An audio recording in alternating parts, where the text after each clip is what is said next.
So I've been really liking Longsword in this game so much that I'm watching videos on how to do combos, how to learn the weapons and everything, right? But I'm very confused about one thing: wounds and how they go and make sense in the progress in the fight with Longsword going on, because it affects the rotation. So how does wounds affect and change the way that you should be playing Longsword optimally? First of all, back in the day, for understand, and in World and all this other stuff, what you would want to do in terms of Longsword, the combo that you would want to go for would be to go to the max amount of gauge, right? To get to the max level, to the red level. I'm not sure if it was red in World, but whatever. And then you would just go in, do one little attack and go into Spirit Helmbreaker, this little attack, right? And then you do it, and then now you have this attack as well. So you do a lot of damage. Well, this no longer is the case, thanks to, and I'll leave in the comments and down below the description, in the description of the video, where I got this information from the YouTuber Poir Gaming. I'll leave it down below, because otherwise I would not know about this.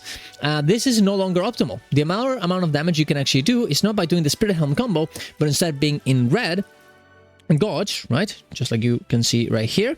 And you would want to just do triangle spam, just left click spam into one Spirit Blade, and then continuously forever as the slashes become crimson slashes and do more damage. So ideally you want to be in red gauge as much time as you can.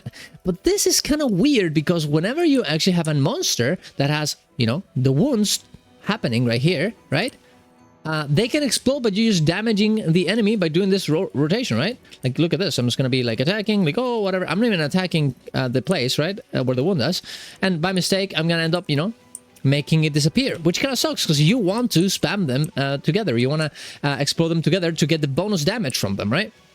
And do this, right?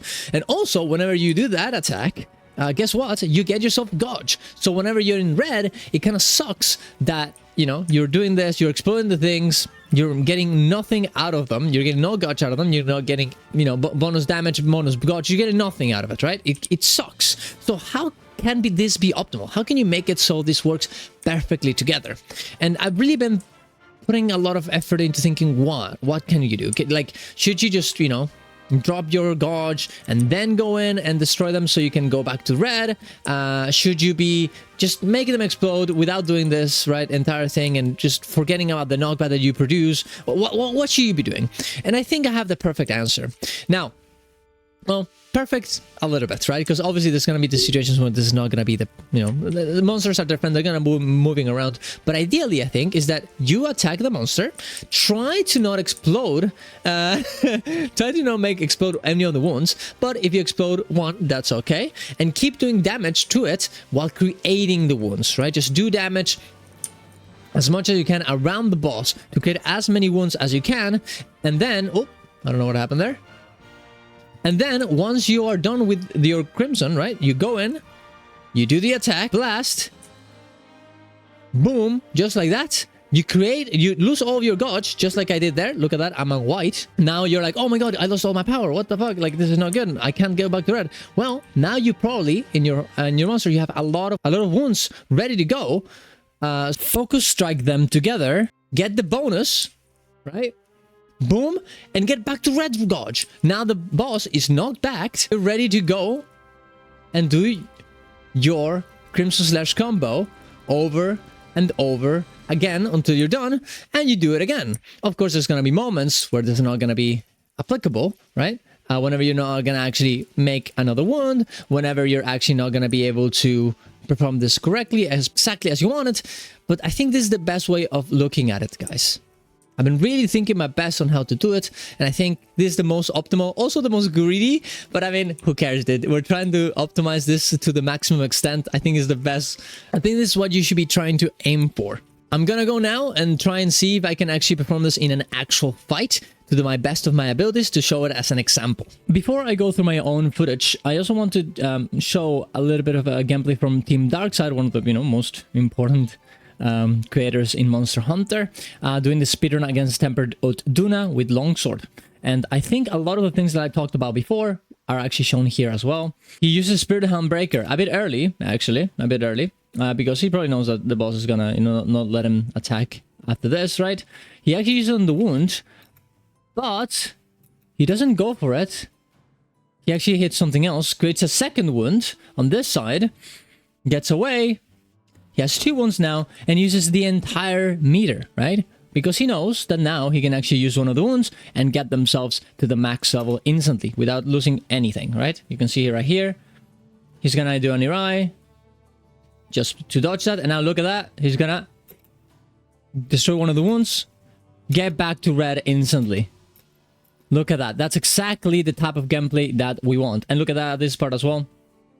He destroys one of the wounds, which, you know, you can definitely do. I'm guessing it's because he knows that the boss is gonna die very soon, so might as well just go through it. But then he does another spell Breaker, right?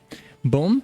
Destroys another wound, and now he has another one, and I'm guessing he's gonna go in and gonna destroy that one to get back to red again. And there he goes. He does it again and gets back to red instantly. So this is the perfect type of gameplay that you would want to do in order to get yourself the max amount of damage, while also keeping as many resources and destroying as many wounds as you indeed can yourself.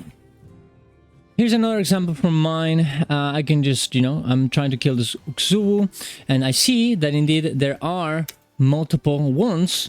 So you know I can use the Spirit Helm Breaker, but I use it in a way that I don't destroy the other ones. I aim somewhere else, because that I do end up destroying one of them by mistake.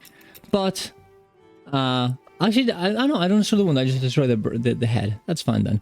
And then I use the special attack afterwards, the Spirit Release Slash, in order to do more damage and also lose all my gauge. Just have this. I aim here, so I can still create another wound while also not destroying this one's over there. And then I go in. I fell the first time, but then I go again and I destroy all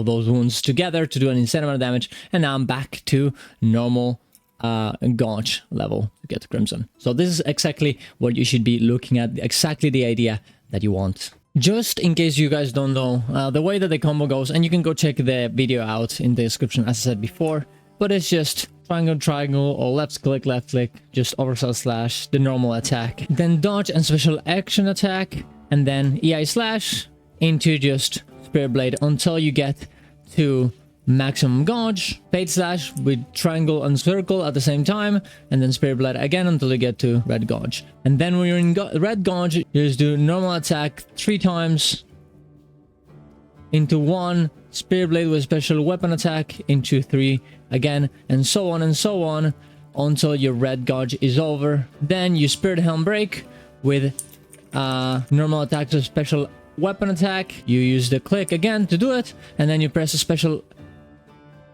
attack to do the Spirit Release Slash. And that's the combo.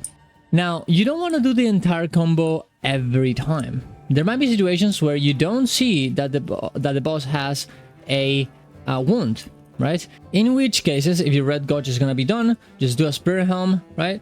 Just do it, and then just sheath back again, and then just do the normal combo to get back into your red gauge again. And you know, whenever you see that there actually is indeed a wound to be broken, then you do the entire combo as we talked about before. Remember to always keep 1 wound to recover if you use your special action, special attack. There's also gonna be moments where you don't even want to make explode the wound. Maybe you just, you know, want to do the normal attack, right?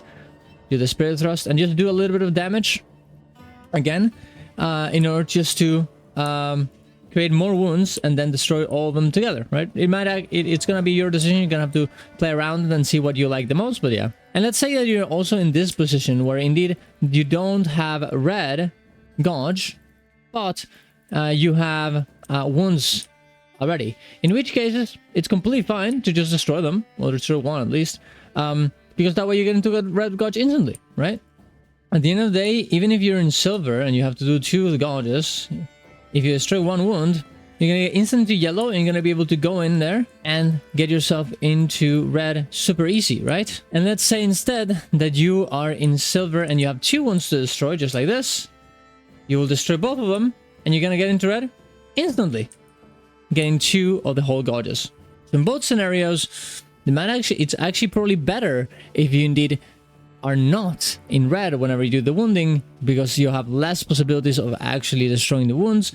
And also the boss might actually get knocked back, and then that's going to be perfect for you to just continuously do your normal rotation while on red, while the boss is knocked back, creating even more wounds. Also important, guys, you always want to see the, you know, the orange numbers. That means that indeed there is wounds being created. If you destroy one of the wounds, you will not be able to create another one in there for a while. So just, you know, keep that in mind.